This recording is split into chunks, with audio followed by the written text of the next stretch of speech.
Tipid sa maliit, talo sa malaki. Have you ever saved a few thousand pesos on one decision? Tapos, later mo lang na-realize na kumain pala ng 10 times more sa ibang parte ng business? Kung iniisip mo, parang kami ito. Hindi ka nag-iisa. Let me tell you about Mara and Rico. Meron silang egg wholesaler business delivering to small stores, eateries, and market stalls. Nung tumaas ang fuel costs, pareho silang naghahanap ng ways para makatipid. Mara restructured the delivery routes, combined stops, fewer trips, longer wait times between deliveries.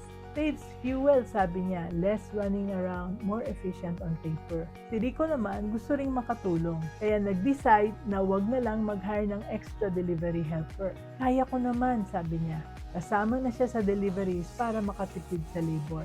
Parehong may dahilan, parehong nag-iisip para sa negosyo, pero eto yung hindi nila nakita. Mara's consolidated routes meant more customers were now receiving their eggs later in the morning, after a competitor had already come and delivered. So, dahan-dahan, ang mga sari-sari stores, paunti-unti, they were quietly switching suppliers. At dahil si Rico ay laging nasa deliveries, walang nakaka-follow up sa overdue accounts. Thousands of pesos uncollected floating.